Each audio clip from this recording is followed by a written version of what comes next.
Good morning, everyone. Before we start, let's have a short prayer. May I ask everyone to please stand? In the name of the Father, of the Son, and of the Holy Spirit. Amen. So good morning and once again, class. How are you all doing today? Good morning, ma'am. We're doing great. That's wonderful. Now let me check your attendance first. Okay, very good. Everyone is present today. All right. I've grouped you based on what you like. Now let's talk about it. I have a question. What did you notice about the groups? Yes, Miss Ara? Some students are only in the basketball group, some only in volleyball, and some are in both the group That's basketball right. and volleyball. Great observation. Now I have a second question. Can one student belong to two groups? Yes, ma'am. Like those who like both sports, they are part of both groups. Exactly. That's a very important point. Today, we will learn how objects are grouped in mathematics using sets and Venn diagrams. It helps us organize things, see similarities, and understand relationships between groups, just like what we did with your favorite sports. So, since Teacher Colaba introduced you earlier, let's proceed to our proper discussion. Our topic is about set and Venn diagrams. So, here's our objective. So, by the end of this class, you'll be able to define set and Venn diagram, identify the elements of a set and the parts of a Venn diagram, illustrate sets using Venn diagram, differentiate union and intersection of sets, and lastly, solve simple problems involving sets and Venn diagrams correctly. Okay, before we start on our lesson, let us first check what you already know about sets and Venn diagram. Today, you will answer this short activity. This will help me see your understanding of our discussion today. So, direction, identify whether the following are sets or not. So, for this activity, you will answer this individually for 5 minutes. Write your answers on the sheet of paper. Okay, time is up. Please stop writing and let us check your answers. So now let's move on to our lesson proper, which is set and Venn diagram. So first, what is set? Set is a collection of well-defined code elements. This is not opinion, it is facts. For examples, set of A is equal to element of 1, 2, 3, 4, and 5. Now to illustrate this or visualize this, we use Venn diagram. So what is Venn diagram? A Venn diagram is a diagram that uses circles to show a relationship between sets. So we will going to use this to show the differences of elements each set. So we can see in the first image we have A union B, which means all the elements from A and B combined. So as what we can see in the image, so it's the part of A and B are only shaded. So in the second image, we have A intersect B. So here, all the common elements that are in A and B shows. So as you can see here in the image, so only the intersection part is shaded.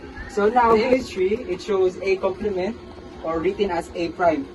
This means that it is the set of all elements that are not included in set A. And same as in B complement, which is written as B prime. These are the all elements that are not included in set B. So again, union of set is it contains all the elements found in both set A and set B. While intersection of set contains the common element shared by the both set A. For examples, we have set A, which consists of element 1, 2, 3, set B 3, 4, 5, and A union B, which is 1, 2, 3, 4, 5, and A intersect B is equal to 3. So to illustrate this element, we have to use Venn diagram. Inside the two circles, inside the big square, which is the universal, inside that is two circles which represent the A and B. So when we say A union B, these are the combination of all elements from A and B, or set A and B, which is 1, 2, 3, 4, 5. And when we say A intersect B, this is the element that are common from A and B. As we can see in the illustration, we can see that the common element here is 3. So any question? None so far. So thank you. To wrap up and making sure that we really understand the discussion, so let's have ask you some questions and answering it in your own words. So what is set? Okay, Harvey? Set is a collection of well-defined sets called elements. Okay, very good. Now, what is the use of Venn diagram? Anyone? Okay, Jeremy? Venn diagram is to show the relationship between sets. Okay, very good. Now, lastly, what is the difference between union of set and intersection of set? Let's have Ronnie. Okay. So union of sets are the elements that contains in A and B, while the intersection of sets are the common elements shared by both A and B. Okay, I guess that you really understand the discussion, and I think that we are ready for your activities. So let's proceed to the next lesson. Here we have the problem. So in a class, 10 students like basketball, 8 students like volleyball, and 3 students like both basketball and volleyball. So first, we have here the Venn diagram. Then we will identify the students who only like basketball, and students who only like volleyball, and students who like both sports. So now, let us solve the problem. Since 3 students like both sports, we will place the number 3 in the center of the Venn diagram. So here we have number 3. So next, to find the students who only like basketball, 10 minus 3 is equals to 7. So since we have 10 students who like basketball, and 10 minus 3 is equals to 7. So 7 students like only basketball. So 7 students. Then to find the students who only like volleyball, since we have 8 students, 8 minus 3 is equals to 5. So 5 students like only volleyball. Therefore, 7 students like only basketball, 5 students like only volleyball, and 3 students who like both. And that's all. Okay, let's start our short assessment. This is to check if you really understand what my co-teachers discussed today. I will ask questions one by one. Listen carefully. Raise your hand if you want to answer. And speak clearly when answering. Is that clear? Yes, ma'am. Very good. Let's start with the first question. Okay, what does this mean? Okay, very good. It means A union B. So when we say A union B, it means combining elements or members from set A and set B. So when we say union, we put everything together. So if we say set A has element 1, 2, 3, and set B has element of 3, 4, 5, then A union B is 1, 2, 3, 4, 5. So we write the common element only once. So union means all members from both groups. Got it? Yes, ma'am. Okay, so now let's proceed to the next one. So what does this mean?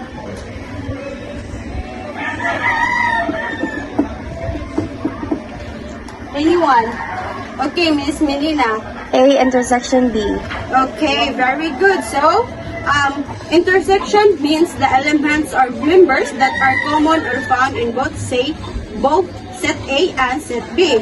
So, going back to my example, which is set A is 1, 2, 3, and set B 3, 4, 5. So, what is the common to both? 3, ma'am. Okay, very good. So, in our earlier activity, the 3 students who like both basketball and volleyball, that is the intersection. That is what intersection means. Understood? Yes, ma'am. Okay, very good. So now for the last question, I want you to draw on your notebooks and I will also draw on the board. So, you need to draw a simple Venn diagram of students who like music and students who like dancing.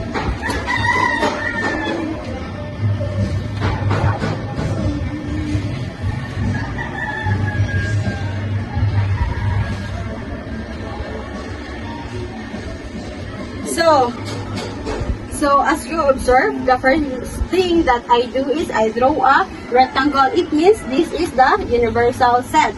So it means all the students in the class. Then I draw the first circle. I label it set M. So this stands for students who like music. Inside here we write all the students who like music. And next, I drew a second circle that overlaps a little with the first one. I label it set D.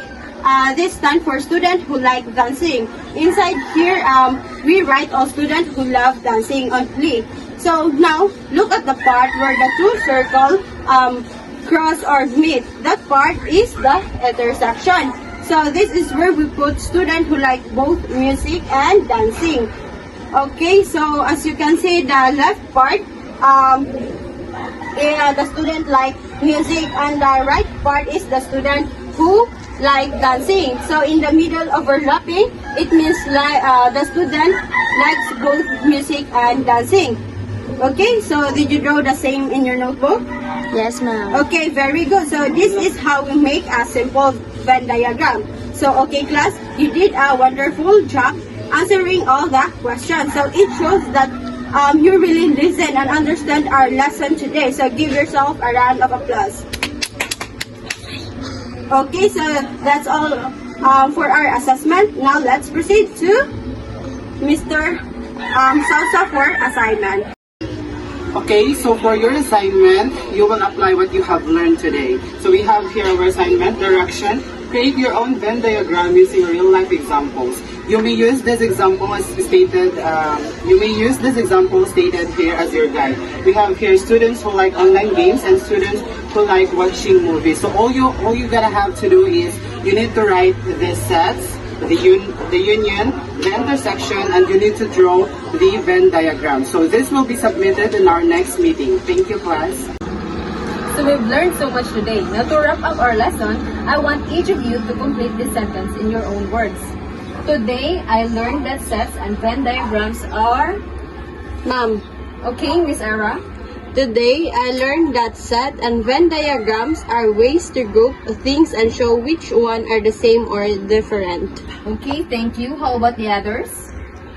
Ma'am, Okay, Miss Bea? today I learned that sets and Venn diagrams are tools to organize information and see how groups are related. Perfect answers.